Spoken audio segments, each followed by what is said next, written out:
Bonjour mesdames et messieurs, que la paix soit sur vous tous, musulmans, chrétiens, chercheurs de vérité ou simplement curieux.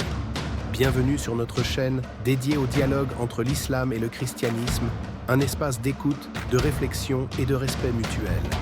Aujourd'hui, nous abordons une question profonde, sensible et extrêmement importante pour des millions de croyants. Peut-on entrer au paradis sans être musulman? C'est une question que beaucoup se posent, chrétiens, musulmans, croyants d'autres traditions, ou même ceux qui doutent. Une question qui touche à la miséricorde divine, à la justice de Dieu, au salut, à la foi, aux œuvres, et à ce que signifie réellement être un musulman selon le Coran. Dans cette vidéo, nous allons découvrir comment le docteur Zakir Naik, célèbre conférencier musulman, explique cette question à partir du Coran et des hadiths. Comment l'islam définit la soumission à Dieu, la foi authentique et la guidance divine. Quels versets parlent de ceux qui croient, des gens du livre et des non-musulmans sincères? Quelle est la place de la miséricorde d'Allah et comment elle s'applique à toute l'humanité? Comment cette question peut rapprocher musulmans et chrétiens dans une compréhension mutuelle plus profonde? Ce que vous allez gagner aujourd'hui, ce n'est pas une réponse simpliste. Ce n'est pas une confrontation. C'est une réflexion, un éclairage, un pas vers une compréhension plus vaste de ce que le Coran enseigne réellement. Et pour cela, nous avons l'honneur de recevoir le docteur Zakir Naik, respecté dans le monde entier pour son approche comparative et ses explications basées sur les textes sacrés. Face à lui, ou plutôt avec lui, un chrétien de la communauté, que nous appellerons Jean, un homme sincère, curieux et respectueux, qui va poser la question que beaucoup se posent, mais n'osent jamais exprimer publiquement. Bonjour mesdames et messieurs, que la paix et la miséricorde d'Allah soient sur vous tous. Je salue respectueusement notre cher invité, le docteur Zakir Naik, ainsi que nos frères et sœurs musulmans et chrétiens réunis ici aujourd'hui dans cet espace de dialogue. Mon nom est Jean et je suis profondément honoré de pouvoir participer à cette rencontre qui, je l'espère, permettra à chacun d'avancer sur le chemin de la compréhension. Docteur Zakir Naik, permettez-moi d'aller droit au but, avec une question que beaucoup se posent dans le monde entier. Ma question est, peut-on entrer au paradis sans être musulman? Je vous remercie, docteur, et je vous laisse la parole. Assalamu alaikum wa rahmatullah wa barakatuh. Merci frère Jean pour cette question honnête, directe et essentielle. Merci aussi au public ici présent, musulmans, chrétiens et autres croyants. Votre présence témoigne d'un désir de compréhension mutuelle. La question, peut-on entrer au paradis sans être musulman, est très profonde, et il faut y répondre avec précision, avec texte et sans passion inutile. Beaucoup pensent que musulman signifie uniquement quelqu'un qui suit la religion appelée islam aujourd'hui. Mais le Coran dit autre chose. Allah dit « Quiconque soumet son être à Allah, tout en étant bienfaisant, obtient sa récompense auprès de son Seigneur. » Sourate 2, verset 112. Soumettre son être à Allah, en arabe, « Man aslama wajhahu lillah ». « Man aslama wajhahu lillah ». C'est littéralement devenir musulman, au sens étymologique. Le Coran nous apprend que Abraham était musulman, Moïse était musulman, Jésus était musulman, les apôtres étaient musulmans, et même les vrais croyants précédant le prophète Muhammad étaient musulmans dans le sens de personnes soumises à Dieu. Ainsi, être musulman, selon le Coran, se soumettre sincèrement à Dieu, avec foi et obéissance, même si on ne connaît pas le mot islam. Allah dit « Nous ne punissons jamais un peuple avant de lui avoir envoyé un messager. » Sourate 17, verset 15. C'est-à-dire ceux qui n'ont jamais reçu correctement le message, ceux dont l'accès à la vérité a été bloqué, ceux qui ont vécu avant le prophète Muhammad, ceux qui n'ont reçu que des caricatures de l'islam, ceux qui ont cherché Dieu sincèrement mais se sont trompés par ignorance involontaire, ne sont pas jugés comme ceux qui rejettent la vérité en connaissance de cause. Le prophète a dit « Les gens seront jugés selon leur intention ». Sahih al-Bukhari. Donc, il est parfaitement possible qu'une personne non musulmane extérieurement soit musulmane intérieurement, par soumission sincère à Dieu. Voici un verset très clair. Ceux qui croient, ceux qui suivent la voie juive, les chrétiens, les sabéens, Quiconque croit en Allah et au dernier jour et accomplit de bonnes œuvres, leur récompense est auprès de leur Seigneur. Ils n'éprouveront aucune crainte et ne seront point affligés. Sourate 2, verset 62. Ce verset montre 3 critères universels. Croyance sincère en Dieu, croyance au jour du jugement. Actions bonnes et droites, ce sont des conditions qui transcendent les étiquettes religieuses. Une précision est nécessaire. Allah dit « Et quiconque recherche une religion autre que l'islam, cela ne sera pas accepté de lui. » Sourate 3, verset 85. À première vue, ce verset semble dire qu'il faut appartenir à la religion islam pour être sauvé. Mais en arabe, encore une fois, al-islam al-islam, dan, la soumission complète à Allah. C'est un concept avant d'être un nom de religion. Ainsi, celui qui connaît le message véritable de l'islam et le rejette par orgueil ou hostilité, Allah dit que cela ne sera pas accepté. Mais celui qui n'a jamais eu accès à la vérité ou l'a reçue déformée n'est pas concerné par ce verset. Le prophète a dit « 3 catégories seront testées le jour du jugement. Parmi elles, les gens qui n'ont jamais entendu le message, Sunan al-Bayhaqi. Donc seule la personne qui rejette volontairement la vérité, après l'avoir reconnue comme vérité, tombe sous la sanction du verset 385. Le prophète a dit « La miséricorde d'Allah prévaut sur sa colère. » Sahih Muslim. Et il a dit « Allah n'est injuste envers personne. » Sahih Muslim. Ainsi, un chrétien sincère, un juif sincère, ou même une personne d'une autre foi, qui adore Dieu selon la connaissance qu'il a, peut être pardonné et guidé par la miséricorde d'Allah. Donc, pour répondre simplement, peut-on entrer au paradis sans être musulman? Si par musulman, vous entendez seulement l'étiquette religieuse, alors oui, certains non-musulmans peuvent entrer au paradis selon le Coran. S'ils étaient sincères, ignorants, involontaires, croyants en Dieu et justes. Si par musulman, vous entendez la définition coranique, celui qui se soumet à Dieu, alors non, personne ne peut entrer au paradis sans être musulman au sens spirituel. Soumis à Dieu, croyant sincère, juste et humble.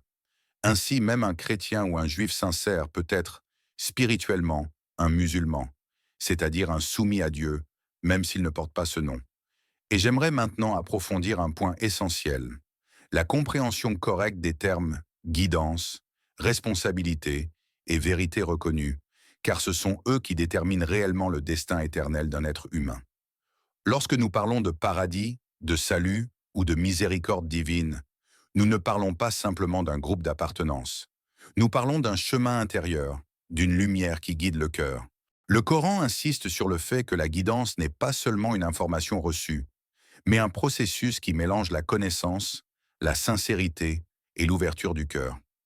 Allah dit « Tu ne guides pas celui que tu aimes, mais Allah guide qui il veut. » Sourate 28, verset 56. Ce verset a été révélé au sujet de l'oncle du prophète, Abu Talib. Il connaissait l'islam, il respectait son neveu, il protégeait le prophète, mais son cœur n'a pas accepté la foi.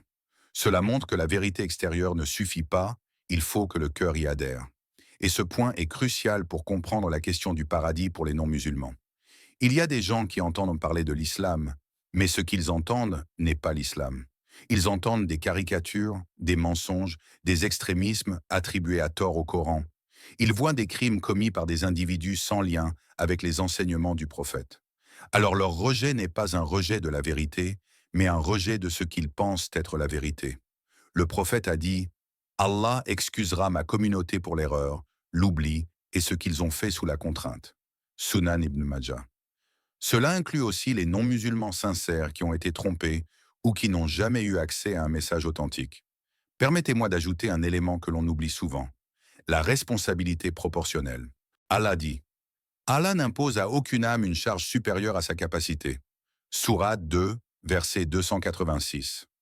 Cela veut dire que le chrétien vivant dans un environnement où l'islam est mal connu, où l'image est négative, où il n'a jamais reçu une présentation correcte du Coran, n'est pas jugé comme celui qui vit dans un pays musulman, écoute le Coran chaque jour et comprend parfaitement ses arguments.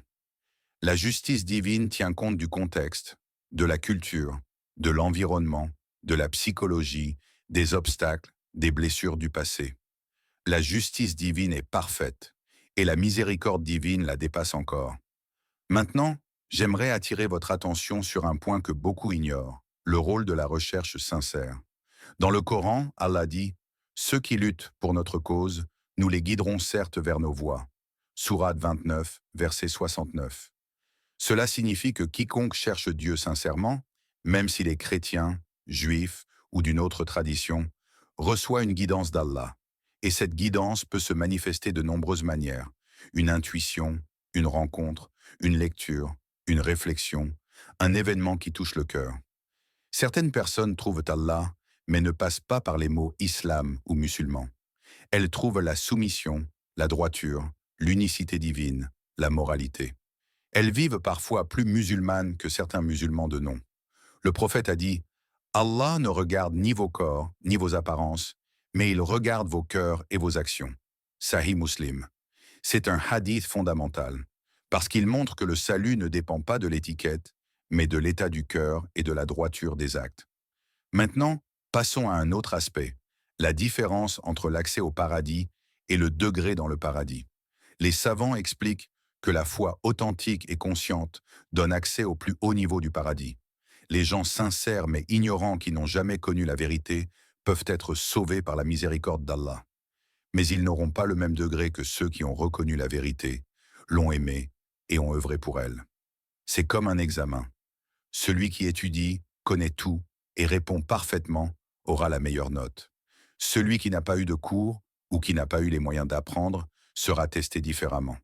Et celui qui savait tout mais refuse volontairement de répondre ne peut blâmer que lui-même. Le jour du jugement, certains seront testés parce qu'ils n'ont jamais reçu la vérité. Le prophète a dit « 4 catégories seront testées le jour du jugement. L'enfant mort en bas âge, l'homme sénile, la personne sourde, muette et celui qui n'a jamais entendu parler du message. » Sahih Ibn Hibban.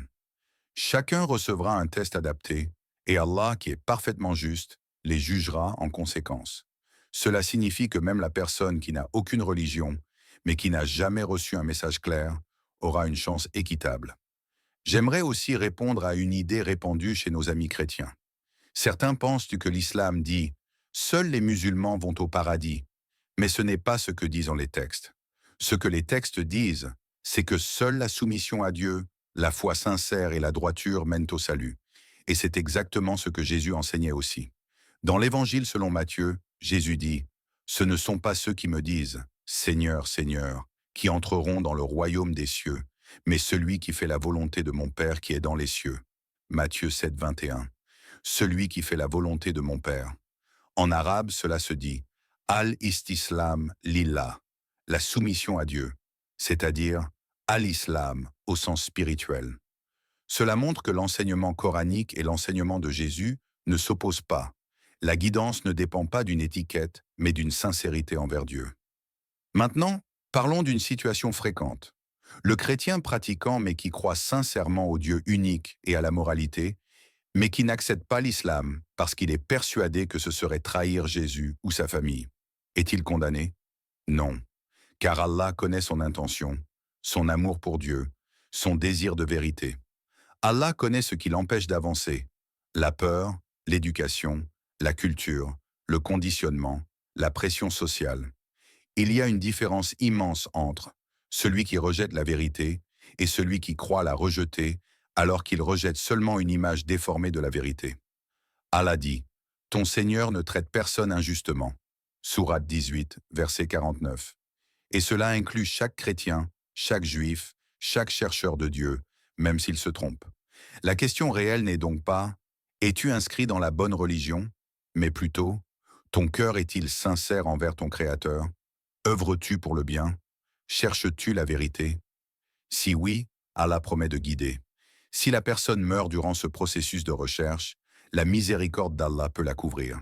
Et pour finir cette partie, permettez-moi d'évoquer une catégorie très importante, les croyants vertueux de toutes les civilisations. Le Coran mentionne les chrétiens humbles, sincères et proches de l'islam. Allah dit « Tu trouveras que les plus proches des croyants par l'amitié sont ceux qui disent « Nous sommes chrétiens », parce qu'il y a parmi eux des prêtres et des moines, et qu'ils ne sont pas orgueilleux. Sourate 5, verset 82. Regardez bien les derniers mots. Ils ne sont pas orgueilleux. L'orgueil est la racine de l'égarement. L'humilité est la porte de la guidance. Un chrétien humble, sincère et amoureux de Dieu est plus proche du paradis qu'un musulman arrogant.